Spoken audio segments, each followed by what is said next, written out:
This entire military is one cohesive, dedicated force. And the threats to our nations, they don't sleep. They're watching our every move.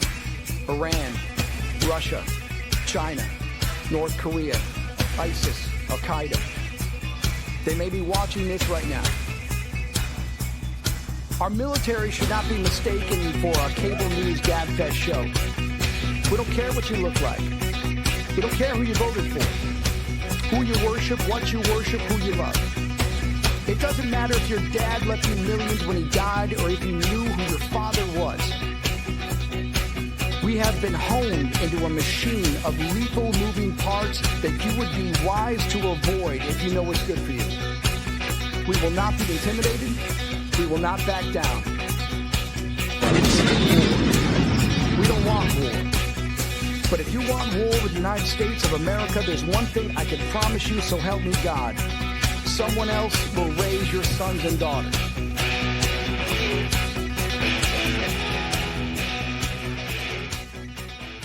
Opinions expressed in this program are those of the speakers and do not necessarily reflect the views or positions of any entities they represent.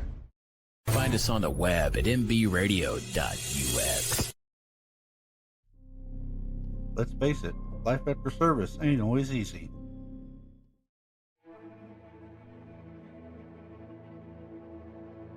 Far too many veterans continue to struggle in silence.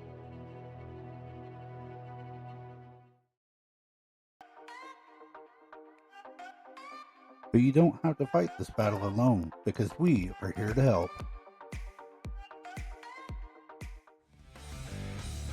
This ain't no group therapy. It's the after party to the battle. Full speed ahead, after battle. Real thought, real stories, no BS. Good Monday afternoon, evening, everybody, and welcome to another week's episode of Full Speed Ahead After Battle. As always, I am your host, Josh McCabe, Navy veteran, suicide awareness chair, VFW member, podcaster, host, whatever you want to call me. We're here to help you guys today. It is October the 6th, Monday afternoon, so let's just jump into what's been going on last week before we get to my amazing guest today. Of course, yesterday was Sunday, football Sunday. My Cowboys, they pulled one out, albeit against the Jets. It is what it is. A win is a win. I don't care what team it comes across. But, they put up some good numbers yesterday, and I was proud of them. So we'll hopefully, surprisingly, they're the number one offense in the league, and I don't know how they did it, but they did. And so hopefully they'll keep it up. But let's talk about some more heartening stuff lately. There's a lot of things going on the last couple months. It's been stressful on me. I won't get into my details because, I'm not one of those ones that likes to share my story all over social media. I'm not here to do it to get the hearts, the likes, the stars, and all of that stuff. I do it because I like to share my story so other people realize that they're not the only one out there. Right? You're not the only one that's going through something. Everybody's going through stuff, and we're here to help you with that. That's what this whole show is about to help you show that other people are out there, other people have the same experiences, and we are here to help. You're not going through this alone. But with that, the last couple of weeks, I've been getting phone call after phone call after phone call, and I'm talking about 3 phone calls in the last few weeks that really – it really rocks somebody to the core with these phone calls I've been getting. And it's, to the point that this was a few years ago, I would have been half a bottle in and I would have not been able to get up off the couch or out of bed. I would have been calling in sick to work just because I can't handle this anymore. However, with the help that I've been searching in my support system over the last few years, it's gotten a lot better, and I'm not to that point anymore. However, this last one, it could put me there. If I were to take the wrong step, that is, if I were to just, fall into my inner demons again and not seek my support system. And that's what I want people to realize, that, whether it's MBR, military broadcast radio, whether it's, a veteran organization, whether it's your family, your friends. There's organizations out there. You can build that support system. And that's gonna be your number one thing, right? Especially when we start talking about transition from the military, mental health awareness. It's having that support system in place, right? And that's, I think, one of the most important things that you could have. And so as I'm going through all these different emotions and feelings lately, I'm glad that I have that support system. I'm glad that I have my wife to lean on. She has been the rock, especially with this last phone call. And I could not be here today, doing what I do today, tonight, and every day, helping myself, helping my family, helping veterans. I couldn't do it without them. So, with that, there's a lot of going on lately. And I just commented this on another page, and I saw it out there. And, it really struck me with what's going on right now. And that is, as veterans, the military trains you to fight. They train you to go to war. They train you to do the things that you got to do to win the battle. But they don't train you to come out of that. And I'm sharing that today because my guest coming up, she truly has a story I think took years and years in the making. And she is finally conquering her demons, conquering her story, and sharing that success. And so I wanted to share that. My history today, I don't think it's anything compared to what she's gone through. But, we're going to find out more about that here in just a quick second. So we're going to get into it here. We're going to have our quick interview of the week video, and then I'm going to bring on my guest. But, she is an Army veteran. She went through, some abuse in the military as well as in her personal life. She came out of it stronger. She is an author now. She helps people. She works in the civic world as well, helping with state representatives and things like that. And so she's on the right path now to helping veterans, to helping people, her family, and everything else. So we're going to go ahead and get this started so we can talk more about Miss Tamara Rucker. The interview of the week is brought to you by Jersey Mike's, a sub above. All right, Miss Tamara, welcome to Full Speed Ahead. How are you doing? I am absolutely wonderful. Thank you for having me.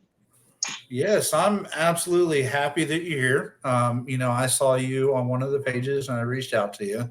And I think that, you had an amazing story, not just, professionally with the military, but personally with everything that you've gone through. And I think you are what I would consider is the epitome of it's going to get better, right? Things are going to get better. So don't fall within your demons. Don't take that permanent solution to a temporary situation. And, you're going to get through this. Before I want to ask, I just want to make sure, is the audio and everything working for you now? I know we're having just a quick issue a second ago. Yeah. Good? Okay. Perfect. All right. So, Tamara, it is all right. Okay. So why don't you introduce yourself and tell us who Tamara is? The lady behind the uniform and the company and the author and all that good stuff. Who are you? Well, again, my name is Tamara. I'm Army veteran, author, mother of two wonderful boys, and owner and founder of Rookwood Recovery, which is an asset recovery and private investigation located in St. Louis, Missouri. Okay. Awesome. So, veteran, business owner, author, you're doing great stuff. You sent me a monologue earlier and I was reading through that, and I just want to point out one of the paragraphs that you had in there, because I thought it related not only to me, but I think to a lot of people. And it definitely discusses, it'll get us into that discussion topic of transition from the service. So let me find that real quick. It is, but then when we came home, loneliness set in like a shadow. I didn't know how to talk about what I'd been through. The bullying, the fear, the quiet trauma of surviving people who are supposed to protect you. So I drank. I numbed myself. I told myself I was just blowing off steam. But deep down, I knew I was trying to drown the silence that screamed when everything got quiet. So I think to me, that is, that's not a good transition. And reading your story, I can see where that's coming from. So let's go back a little bit. What caused that leading out of the military? Why did you get out? What was your experience that you're discussing there in that paragraph? In that particular paragraph, I was discussing, I felt when I came back home from the first deployment, that was to Iraq with my Hmm. original unit, that I actually, like, as soon as I came out of AIT, I was in it. And a few months later, we were going to start training, RTC, mobilization, all of that stuff. And when I came into the unit, I felt I felt like everything was gonna be, everything was gonna be okay. And then Hmm. one day, and I describe it in there, one day I was actually late for drill. And then on, everything just went downhill. It went Hmm. absolutely downhill. My squad leader at the time hated my guts, and he made sure that everyone else did too. It was uh, it was humiliating. It was absolutely humiliating. So when we did deploy, and when we did deploy, Hmm. or getting ready to deploy, again, I explained in there, I wasn't scared of the deployment itself. I was more Right. afraid of having to go with the people that I was going with. And Hmm. then when we did, when we did get over, everything was great. However, I still didn't like I belonged necessarily. So when you're in this area overseas, you know, constant like mortars, constant warbling alarms. um, you're Right. going out on these missions. Yes, you love the people you deploy with. You absolutely, Hmm. you have a love for them. You want to protect them. You have this sense of brotherhood. But I don't feel like I ever felt like I fit in at all. And so, Right. when I got home, having gone through all that, feeling as alone as I did, I decided to drink my problems away. And I didn't even realize that I didn't even realize what it was. I didn't realize it was PTSD. I Right. actually just kind of brushed it off like I was this party girl, and just hid it behind a smile and glitter. So Hmm. that's how that ended up turning out. Um, and then it led to more. It just led to more self-destructive behaviors after Right. that. Right. Yeah. The self-destructive behavior, I did the same thing. And I think I've talked about it every show because we always get into that conversation. But, the heavy drinking and trying to find that team, and the fit, I know you had a struggle with your team, but I think a lot of people are trying to find that camaraderie, that team, and then when they can't find the same thing coming out of the service, they try to find it in other ways, whether it's VFW or a motorcycle club or whatever other club, and it's just not the same fit. And then a lot of times it's that downward spiral of drinking or drugs or whatever the case may be. So um, I know we were just talking about the transition a little bit, and I don't want to put you in a position where you don't want to talk about it, and that's okay. But I think that you're not the only one that kind of went through some of the trauma that you did in service. And do you want to tell a little bit about your story of that trauma that you experienced? Because I think that ties into that transition of why you had such a hard time of deploying with that team, but also coming home and dealing with that issue alone by yourself. Do you mind telling a little bit about the that deeper experience of why he didn't feel like a team with him? Well, it wasn't just the hazing itself. It Mm-hmm. it ended up being, so we went on a trip to a European country, and Mm-hmm. everybody it was like one night when we got to go out, everyone met at tavern, and on the way back, everybody was just laughing, giggling, everything was fine until I had an NCO was in their group, asked me to talk, and Mm-hmm. nobody else was around, and that actually turned into a sexual assault. Oh wow. And so as I ran away from that situation, like fought and ran away from that situation, it caused a commotion, which actually caused me to get in trouble. Mm-hmm. So, later that morning, or not later that morning, but it was, in the morning, I actually got woken up, told to get dressed, taken to the side of the building, and smoked for about 5 hours. So basically, having been Wow. being punished for defending Yeah. myself after having been sexual assaulted. And nobody asked what happened. Nobody asked what Right. happened.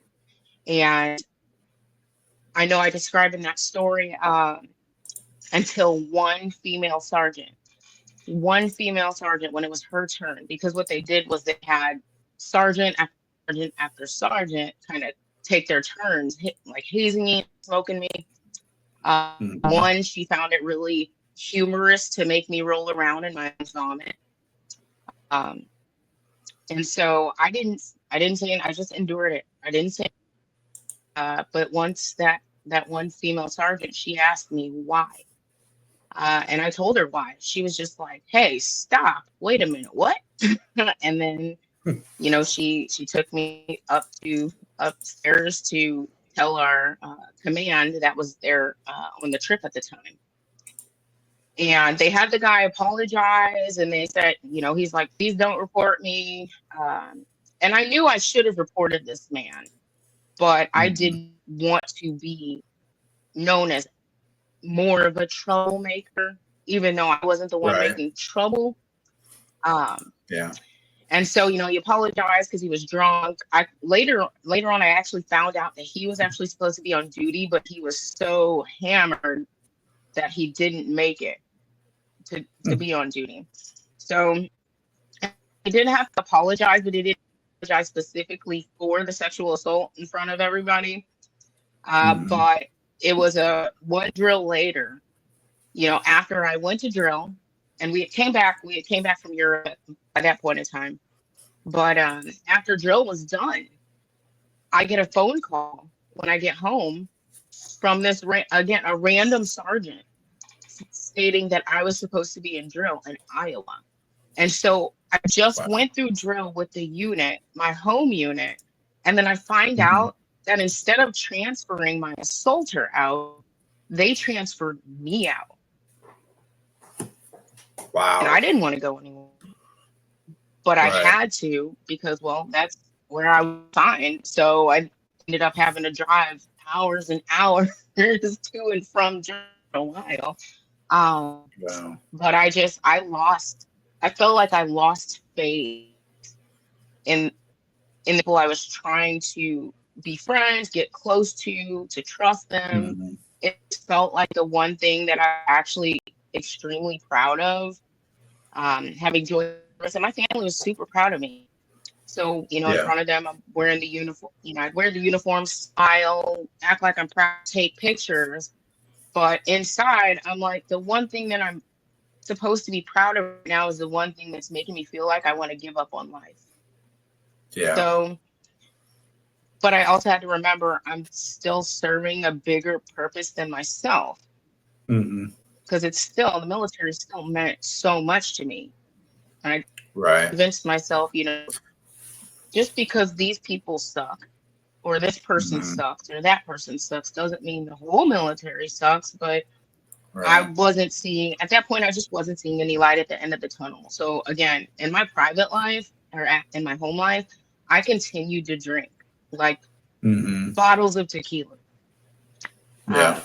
So it was a really, really difficult time, extremely difficult time.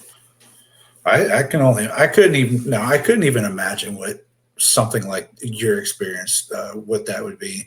And unfortunately, you're not the only one that experienced that in the service. And I think it still continues to this day, unfortunately. And, without getting into politics, this latest decision of we're going back to the War Department and the way things used to be in the military and all that. And people are, coming out and saying, well, that's shutting down the whistleblowers, and people being able to speak out and speak up for themselves. And I don't want to get into that, but it is very unfortunate that people have to deal with that, because coming out of the service, even if you had a grand 20 years and you never had any kind of issues like that, it's still hard enough coming out, without experience that. So, one, thank you for sharing your story, because I think, by opening up and sharing that with other people, they too will realize that it is okay to speak up and speak out and call those people out, because you're right. That's not the way the military is supposed to be. They teach from day one in boot camp that this is teamwork, and we're supposed to be able to count on each other. And, if you get into a firefighter on shipboard or wherever, you're supposed to be able to count on those people. And when you have those experiences, that breaks all that trust in that team. Right. And you're not going to be able to focus on the mission or whatever that you have to do when you're stuck with a team that, does that to you. So, I think we're still having. However, there is that, there's still that, even having been injured from that same incident, you don't want to be known as a sick call ranger. You don't want to be known as, having had my back in that assault. I do not want to say anything. Right. And so, later on, that's one of the things, like the labels of sick call ranger, labels of this and this and that, not wanting, making it, I guess, difficult for soldiers to report certain things, or the ostracization of folks who do come forward and say, I got hurt doing this or I got hurt doing that. It makes it difficult later on when those veterans do file a disability claim. Right, exactly. And I was going to mention that. Because, everybody's like, well, we don't have time for sick call, or you can go later or whatever. But then when you get out and you start trying to file your disability claim, it's like, well, you didn't go to sick call. You did not, this isn't in your book, and we can't contribute it to time in service or wherever you served. And it's like, no, it happened. But then they want proof, but there is no proof. And so that's a whole longer story. And it takes people 20 or 30 years sometimes to be able to tie that back to something when it comes to that VA disability. Because, real quick, we're going to take a quick break, people. I think we need to work out a couple of technical issues, but we'll be right back.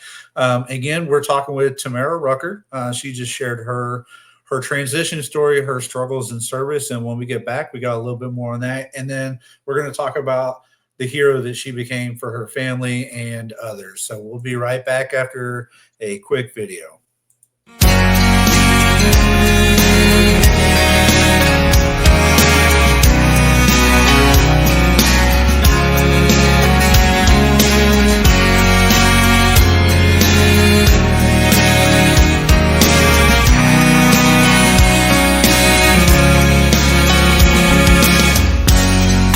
Listening to my heartbeat pound as daylight fades away. A haunting old familiar sound. The guns go silent and I pray.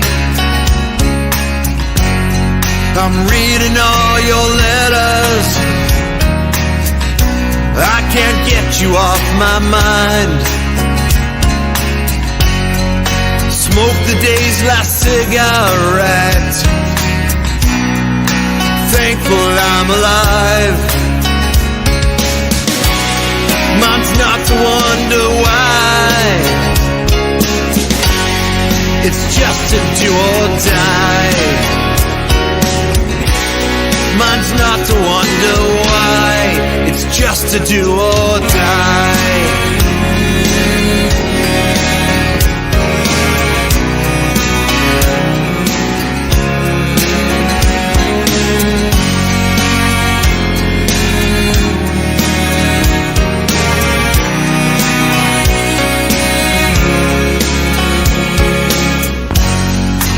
Helmet for my pillow,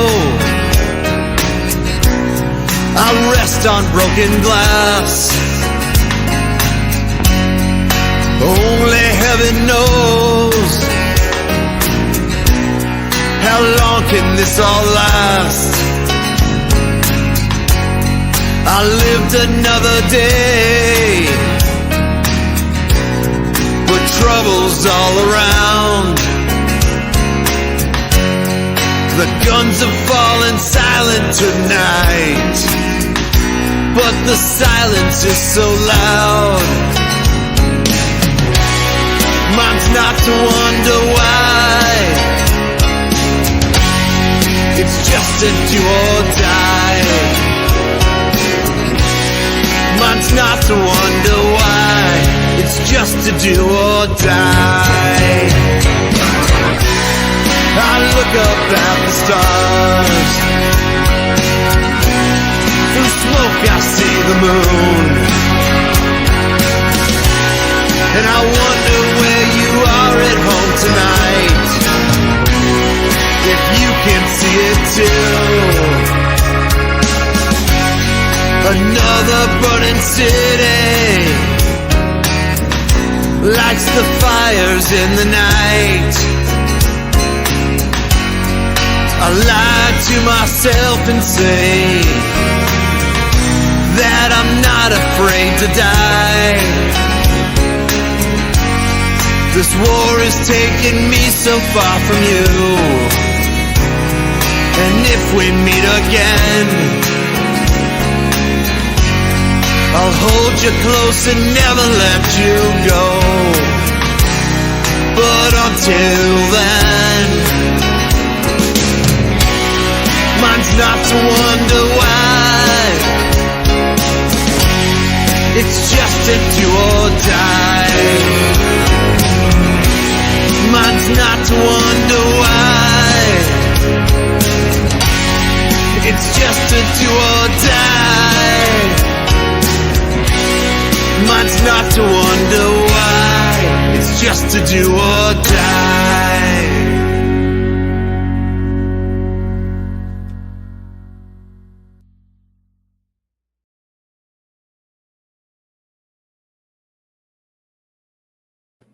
All right, welcome back to Full Speed Ahead After Battle. Thank you for that quick little break. We were fixing some technical difficulties, but as in life, things go wrong, and we pivot, we adapt, we overcome, right? So one thing that I always forget, and I get yelled at for on this show, is you can follow us at the top of the screen. You'll see all of that, Roku, Fire, all that, mbradio.us. You can find the website there as well. We are the Military Broadcast Radio Network. We are giving the voice to the veterans. We have all kinds of different shows on here. We got some comedy, we got some wrestling, stogies, all the other different stuff we want to talk about. So it's all about veterans. It's all about giving back to veterans and giving those veterans voices to talk about what they want to talk about and get things off their chest. And sometimes this is exactly what we need when we talk about that support system. It's that outlet. It's that relief that you can get on, share your stories, talk to other people, maybe even talk about just some good, silly things. And that's what gets you through the day. And that's quite all right. But here on this show, we do talk about military transition. We do talk about the suicide rate, the veteran mental health awareness. We are in October, and that is Bullying Prevention Month. And as we just heard from Ms. Tamara, she definitely experienced a lot of that with her time in service. And so we need to, put a stop to that as well as everything else. But again, follow the page, follow me on Instagram, like, subscribe, do all that different stuff. not to make me rich and famous, like I tell you every single week. It's so we can get that message out there to the veterans that are watching this show. Maybe they find another show on MB Radio, and that's okay. Because as we all know the statistics, and I'm going to tell this every week until it stops at zero, it's 22 veterans commit suicide every single day. Sometimes less, sometimes more. That means in the chance of this 1 hour show, highly likely one veteran will commit suicide. We're here to give that outlet to people to reach out so that that does not happen, because it's not just about that one veteran. It's about the entire family, right? It's not just us we affect when we do that. It's everybody we affect. So with that, I am going to bring my guest, Tamara Rucker, back on. Tamara, welcome back. Again, thank you for sharing that story. And I just want to point out, I know you stood up and you spoke out, and I commend you on that. I hope anybody that hears the story, or anybody that experiences that in the future, the past, whatever, they stand up and speak out, because that the military is not the place for that. We're supposed to count on each other 100%, no matter what, and we shouldn't have to fear about those that we serve next to, because we have enough that we have to worry about. So thank you for sharing that story. The rest of that poem, I'm going to, tomorrow, I hope you put that out. I think it's a great monologue. I think it definitely shows your heroism in stepping up and pushing forward and persevering in that. So as we talk about that transition, that experience, you didn't have a successful transition coming out because you experienced more trauma in your personal life outside of the military. And so let's talk about that a little bit. And I know, heaven forbid, you're not the only one that experienced this, but you finally did come and make that decision to take this into your own hands and go forward with that. So I'm going to ask you that hard question again, Tamara. Do you mind telling us about the abuse that you endured after your service? Yeah. So actually, while I was still in service, I ended up, while I was going through all of that self-destructive behavior, while I was working in a bar, I met a man, and because I was already self-loathing, I just, I fell for a charming face. I fell for love bombing. I fell for everything. And then once that turned, it didn't take very long for it to turn into verbal abuse and manipulation. But I stayed because I felt like I deserved that. I really didn't know any better. I thought that was normal. I thought everything that was happening was normal. The narcissistic discards and hoovering. It was break up with you, when I just don't feel like dealing with you, and then do something, make a grand gesture or bring it back when I feel like getting my rocks off, I guess. I'm not really sure. But that's what I was. It was a yo-yo. And it was those ups and downs and ups and downs. But I'm like, you know what? I'm feeling something. At least I'm feeling something. Right. And also the control that was happening. It was like, all right, well, I don't want you to drink anymore. Okay, well, at least he cares and he doesn't want me to drink. Okay, I don't want you to be friends with those people anymore, that person anymore. Okay, well, at least he cares. I don't want you to have that job anymore. Okay, I'll quit the job. I don't want you to be in the military anymore. I'm not going to marry you until you leave the military. And it was like, okay. And I ended up doing it because I was like, I will do anything for this man. And by that point in the service, I was feeling like, I think I've served my purpose here. I had deployed to Iraq. I went to Kuwait. I had became a government contractor and deployed, went to Israel for a year and came. By that time, all right, I can understand. I rationalized every request that this man made. And also by that time, I was feeling a certain way about the service anyway. I rationalized it like, yeah, that's a reasonable request for someone to make. So I left. I said, for this ring, for marriage, for my family, I'll leave the service. And so I did at his request. And then the wedding didn't happen. Uh-oh. And so I was left with nothing for years, for a few years after that. Um, there was refusal to set the wedding date. I mean, there were several instances. I can remember I was sleeping and I woke up and the engagement ring was gone. And I felt like garbage. I felt like a terrible person. I felt like I had lost the ring. And mind you, this man is blaming me for losing the ring, watched me in agony for a week and a half. And one day he reached up in a shoebox, and said, here it is. And I was like, where'd you find it? He said, I took it off you when you were sleeping. I wasn't sure if I wanted to be with you. And I still stayed. But I didn't feel like I deserved any better. And it wasn't until I had actually, and I know this is Suicide Prevention Month. After that, I actually tried to take my own life. Wow. I did. I went to the city and I found somebody on a corner who was selling something. I bought it and then took a huge bottle of pills and I tried to take my own life. But I don't know how I survived, but after that I realized there's a reason I'm here.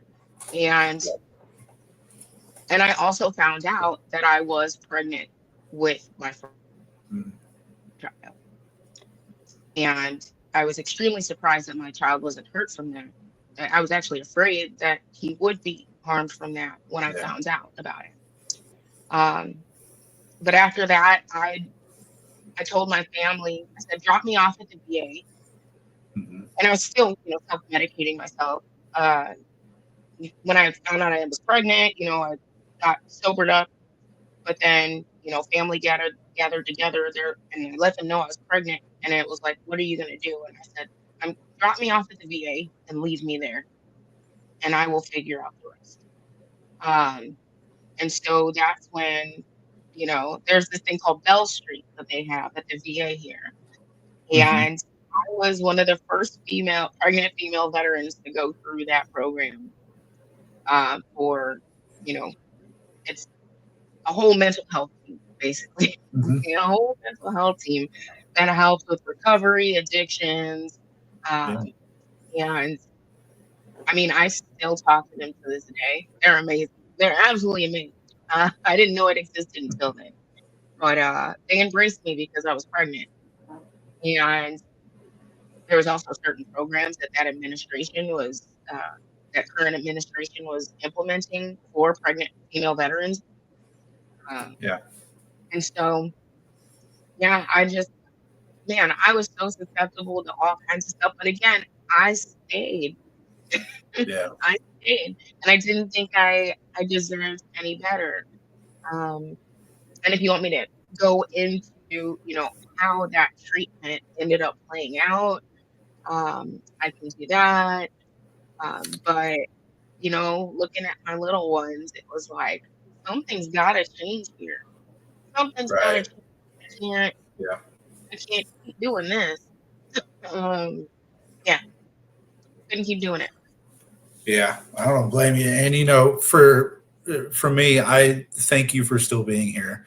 I know that that is definitely a struggle, and you're absolutely right. You made it because there's a reason for you to still be here, and I think you now found that reason in sharing your experiences and the work that you've done and everything else. So I think you're doing an amazing job.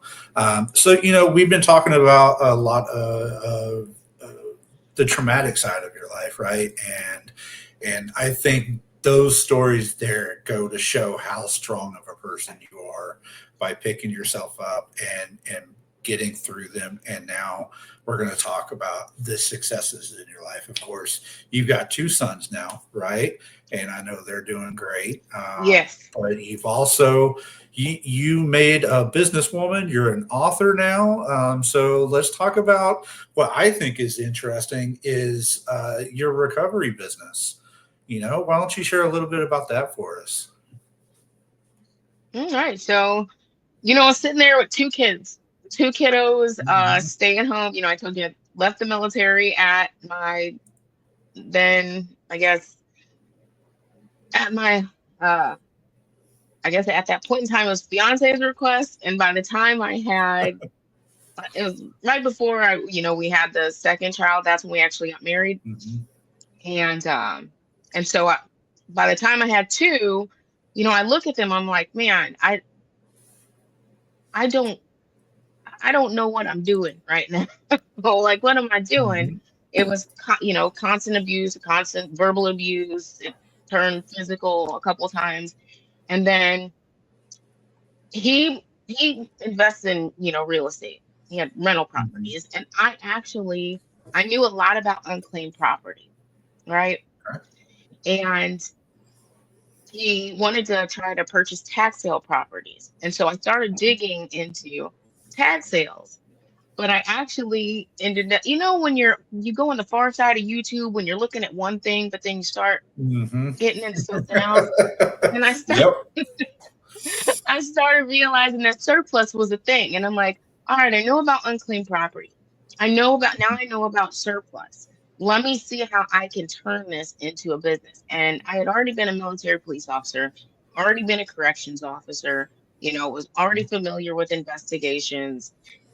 I turned it into a business. I said, what I'm going to do? And at the same time, I'm writing books and publishing them in my spare time, staying up in the middle of the night writing.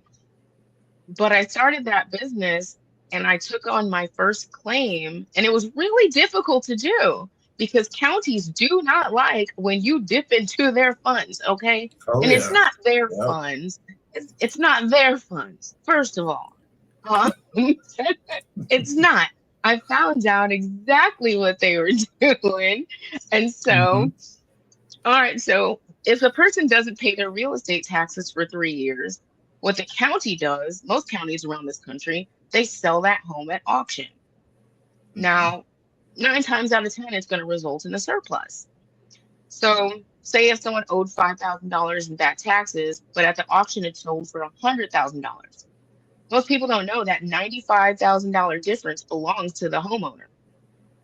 So if that doesn't get claimed within a certain amount of time, for some counties in this country, it's 90 days.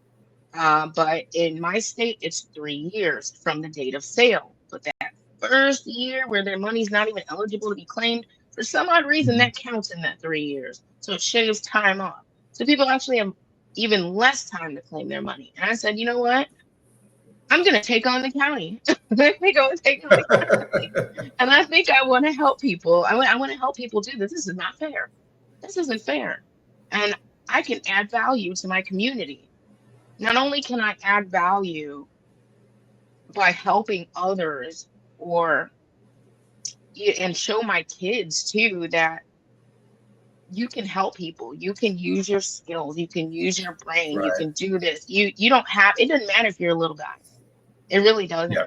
You can still accomplish great things. And in the same time, I'm being told that that's not going to work. It's going to fail. I didn't listen.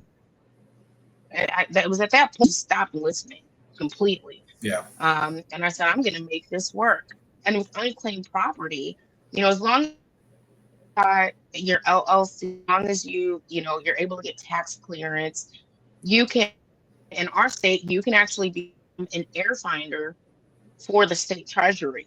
So having those certifications, being able to get my private investigator's license, being able to become an air finder, to break into the county and submit these claims for these homeowners and help them get their money that they deserve, that they didn't have.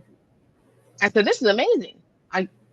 I'm going to take this. I'm going to take this all the way. And at first, I wanted to just within my county, But then I realized these counties are shooting $1 million a year that don't belong to them. So Mhm. that is how Rockwood Recovery was created, and I could talk about this forever. Because No, it's it's amazing. I could talk about it forever. I know you could. I'm sure most people could, especially when they're proud of what they built. But I just want to highlight that, you're one of the veterans that was able to take those skills that you learned in the service and transfer that into something that you could do outside of it. So you had that investigative background and that policing background and knowledge of how things worked, and you use that. So for like people like me, though, I was a sonar operator, and when I left, I went to school to be a juvenile probation officer. And the job that I currently work at, I'm a call center analyst. So none of that has anything to do with it. But some of those veterans get to lean on that experience that they learned in service, translate it into a business. Not only a business though, but you're doing, from what I know of you, you're doing very well in this business. And I just want to make sure that so for what you're talking about, this is only in the state of Missouri where you're working at, right? You can't help other people out there. So people are calling into the show, help me out, get that money.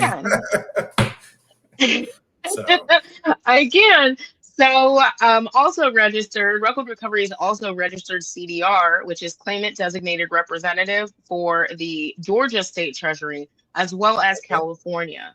okay. Want to expand a lot further, but we can only, most people don't know there are billions of dollars in unclaimed property for every state.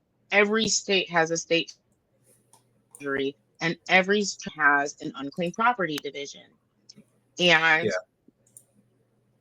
so, yeah, all people have to do really is go search their name, go to their state treasury and search their name.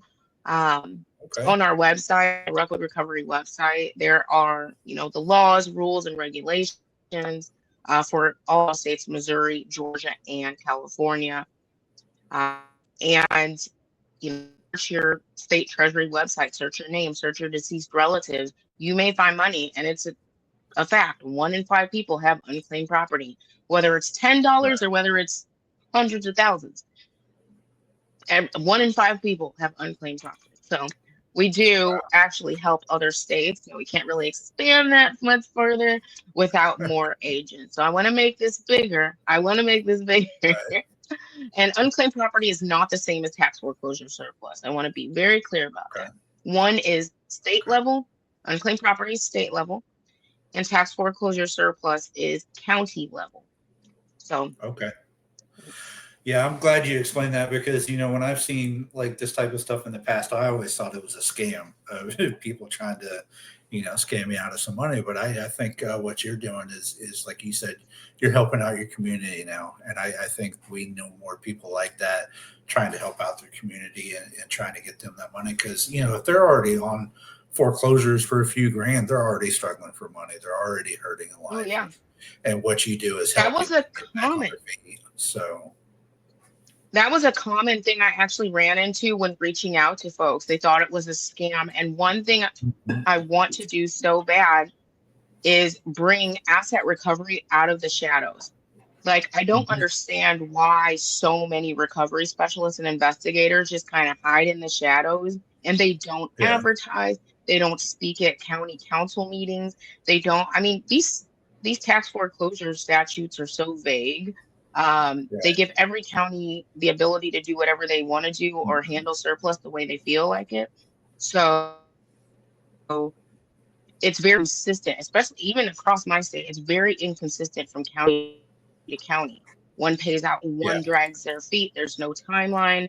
And so even now, working with state representatives to reform statute to have a fairer, more balanced process for homeowners when they're making it's I can't wait for more people to find out about the surplus issue, the unclaimed property issue, but and get some good reform in there for that. And I want to thank the state representatives that have been helping me and guiding me, and the friends that I'm working with as well have been helping me, guiding me through that. I cannot wait.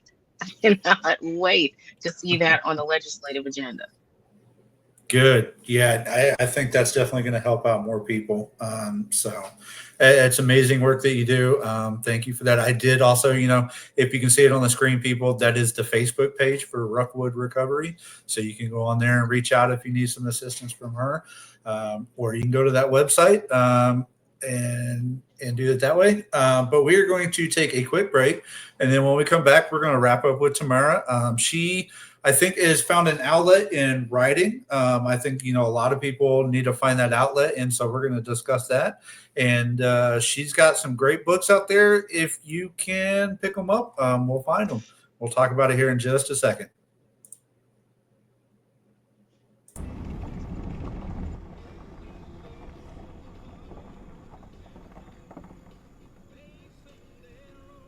I'm about as far as I'm going.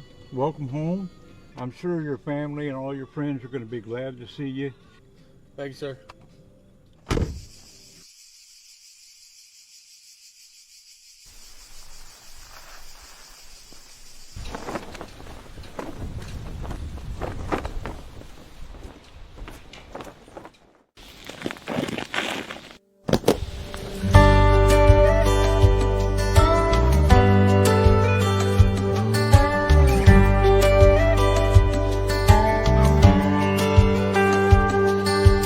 Walking these old dirt road side streets, looking at the sights and reminiscing,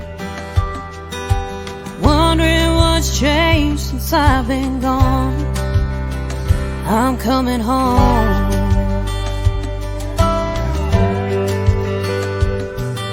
It's like yesterday that I left here. Time flies and now it's been years, but I know this is where I belong. Hey, Grandpa. I'm coming home. Coming home to the family, the friends and the memories, the ones I love and the ones I regret. Coming back to make a new life, built on the one I left behind. Thank God it wasn't over yet. We're not made to live this life alone, so I'm coming home.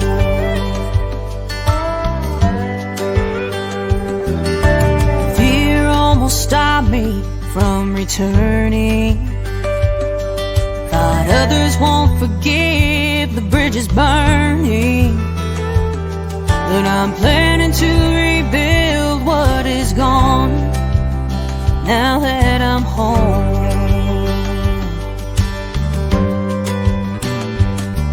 And I know it won't be the same that it was, but that's okay, 'cause I will always love this place and the ones who call it home.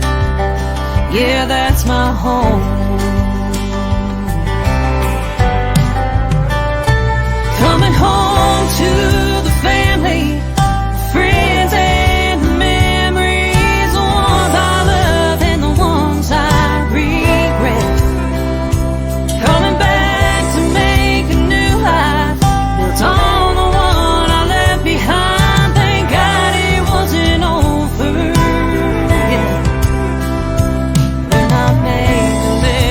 Life alone, so I'm coming home. We're not made to live this life alone, so I'm coming home.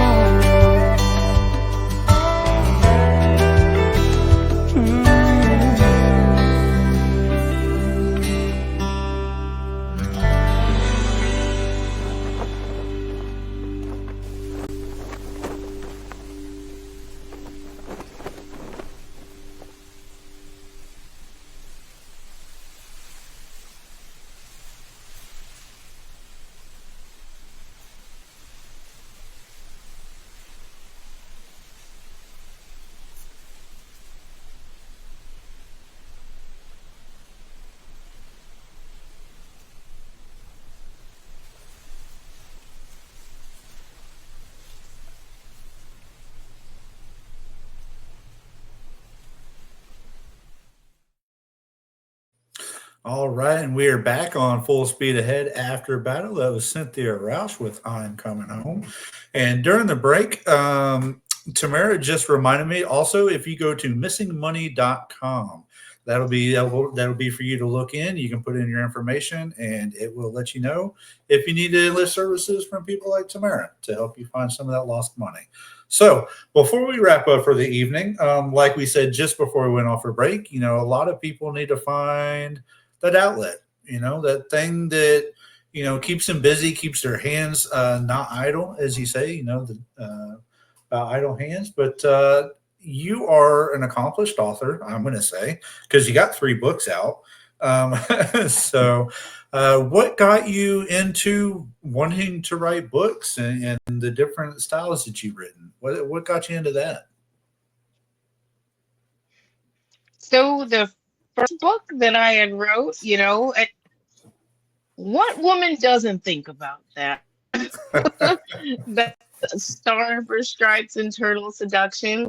It is a erotica, a very graphic.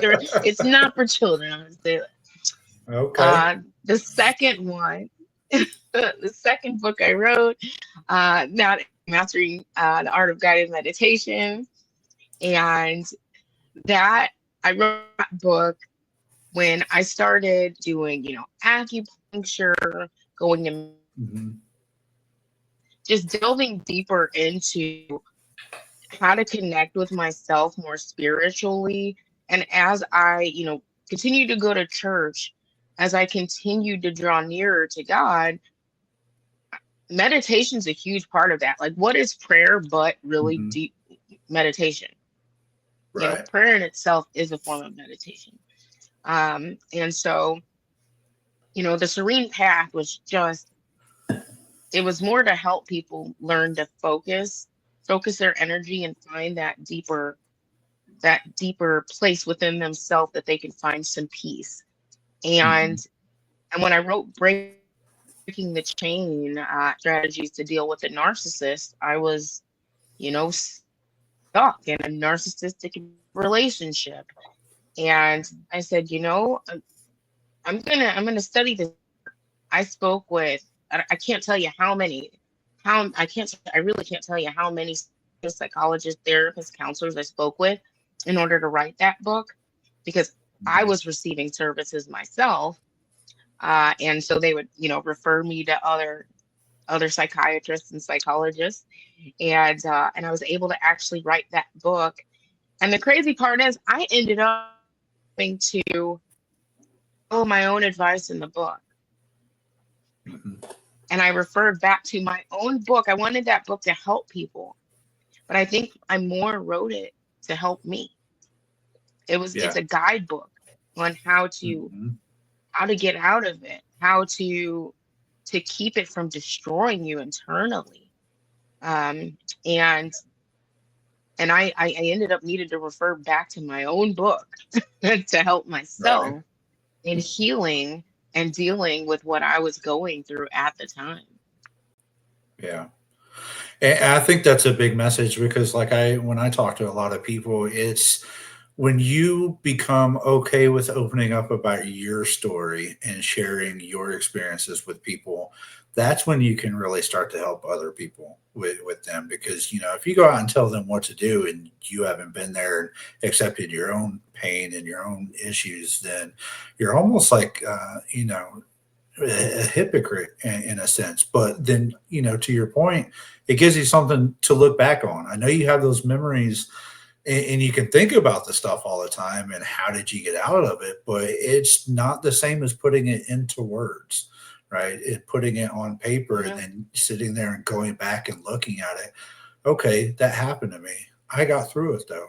And I did something about it. And now other people are going to be able to see that and make those same changes because, you're not the only one that's got your kind of stories out there, unfortunately. And so I think, breaking the chain specifically is going to help a lot of individuals in those type of situations, whether it's in the service or in the home life like you did. So, That's great. And then, the spiritual one as well. Whether it's a spiritual or meditation of some sort, you need to find that calm, right? You got to find that calm and that higher power within yourself. And that's what I think is going to help a lot of people. I know trying to find that inner peace, that inner calmness within me has definitely helped over the last few years. And so, let me ask you this, Tamara. You wrote 3 completely different books. Is that just, are you like me and your brain just goes a million miles an hour in all kinds of different directions? And that's like, I want to write this and this. I'm afraid that's what would happen to me if I tried to write a book. It would be one book about a million different things. I always wanted to write. I grew up listening and reading these romance novels. When I lived at my grandparents' house, they had a whole bookshelf in my room that was nothing but like these 1970s, 1980s romance novels. I had nothing else to read for a long time. I said, I want to write one of these one day. And so I did. It was a little more graphic than those, but so I did. But when I wrote The Serene Path, I was on my own journey at that point in time. Like I was on my own journey to healing, discovering who I am, discovering a way to get in touch with my inner self and learn to value myself. And coupled with breaking the chain, it was coupling both of them together. It was like, all right, I'm on this path to meditation and finding out who I am and learning to love myself. Now I can implement this. Now I can implement this with strength and not feel bad about it.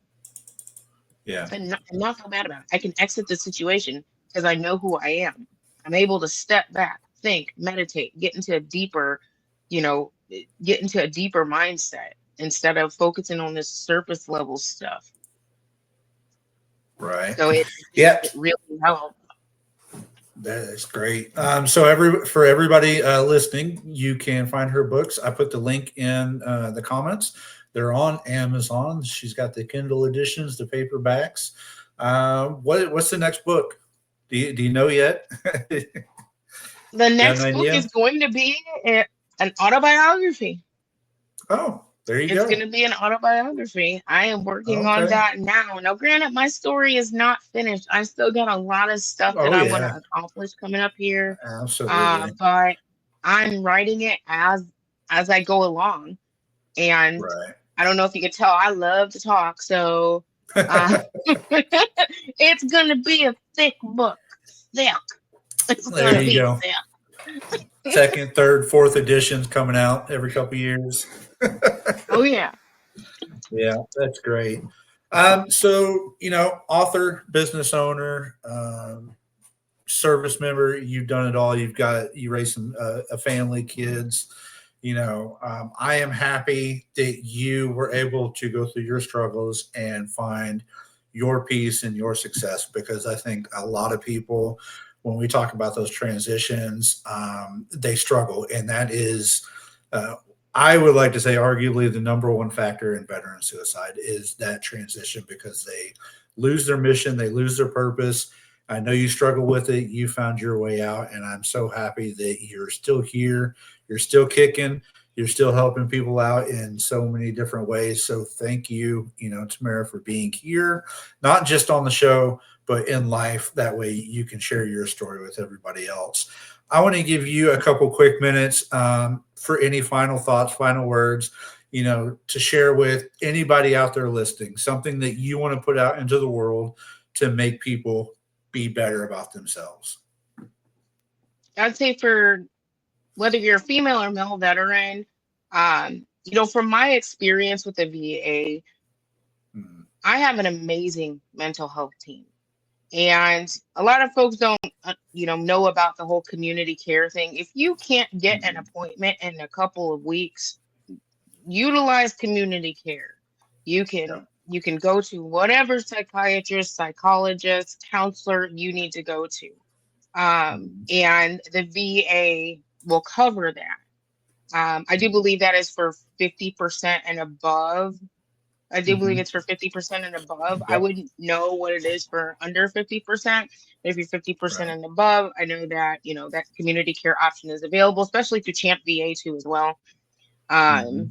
But lean into it. It's not shameful to get help. No matter, some people might say, I had somebody telling me that I was weak for needing therapy. It was my own husband telling me I was weak for needing therapy or Mhm. accepting the PTSD label or you know what I mean? Just don't screw it. Get help. If you need Yep. help, please don't be afraid to get it because there are people who care.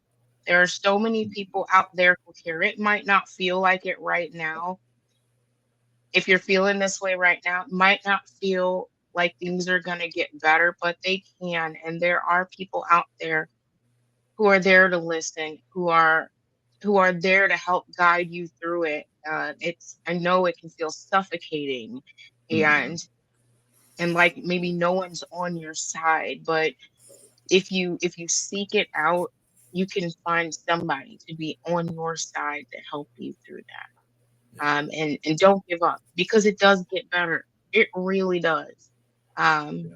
and it but it can only get better if you want it to. Yeah. So you gotta want it to get Absolutely. better. Right. Absolutely. Tamara, thank you so much for being on the show Full Speed Ahead tonight.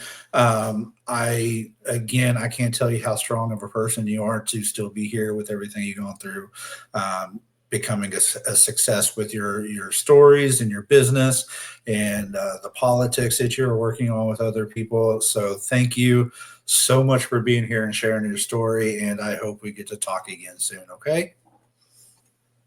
All righty. Thank you so All much for right. having me. Thank you. Have a great night. All right, ladies and gentlemen, that is Tamara Rucker, Army veteran, domestic abuse survivor, author, business owner, whatever you want to call her. She's an amazing person, and I want to thank her so much again coming on and sharing her story. She's not the only one out there, people. You heard it from her herself. It's okay to ask for help, and I tell people it's okay for ask for help. I've asked for help. You cannot do this alone. All right. The VA's out there. There's veteran organizations. There's all kinds of people. Just like I said, the last couple of shows, write that list down. And when you start having those thoughts, go through that list. And by the time you get to number 5, you're not going to have those same thoughts. And it's all about finding that inner peace and finding that way forward, that mission forward, or that thing that's going to keep you driving. And things are going to get better. And just like going through boot camp, just like your time in service, we all have those bad days, right? And we all think that you're not going to make it through it. You're not the only one. Everybody right next to you at some point in their life has had that same thought. I can't do this anymore, or I can't make it anymore. Better off not here. Trust me, you're not better off not here. It's not just you that suffers or doesn't suffer anymore. It's the family and the friends that are still there that have to deal with that. And so there's other people suffering. So again, this is October is Bullying Prevention Month, and outside of that, we heard about some bullying in the service. So I'm going to make this call out right now. Knock it off. I know that's not going to work, but with the latest announcements of the military getting back to the old days, I agree in some ways. But there are a lot of ways that we don't need to be doing that. We need to make it acceptable for our brothers and sisters in arm, in uniform, to be able to speak up when those things happen, to be able to count on others to speak up when things happen and not have to suffer through it. Because when we're in a time, when we're in the service in a time of war or whatever we're doing, our mission, we need to be focused on that mission and working with the people next to us on that mission, not worrying about what they're going to do to me next, because we have enough of that problem going on in the world today to be worrying about that. So I'm going to leave you as always, full speed ahead after battle. We'll be back next week with another amazing guest. Monday, 7 Central. Again, find us on NB Radio, You can find me on YouTube, on Instagram, on Facebook, on Podbean, Spotify, all those different places. Like it, share it, comment, whatever, subscribe, get the message out.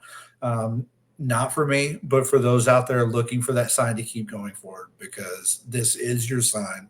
Keep going forward. You're not in this alone. Until next week, guys, have a great week, and I'll see you later. Ladies and gentlemen, thank you for tuning in to Military Broadcast Radio. As we wrap up today's show, we want to remind you that the podcast of today's episode will be available right after we go off the air. So if you missed any part of the show or want to listen again, be sure to check it out. And remember, we're here to support and honor our veterans.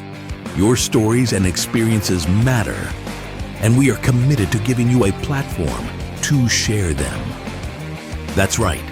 We're here to give our veterans a voice. So don't forget to catch the podcast and stay connected with us. Giving our veterans a voice.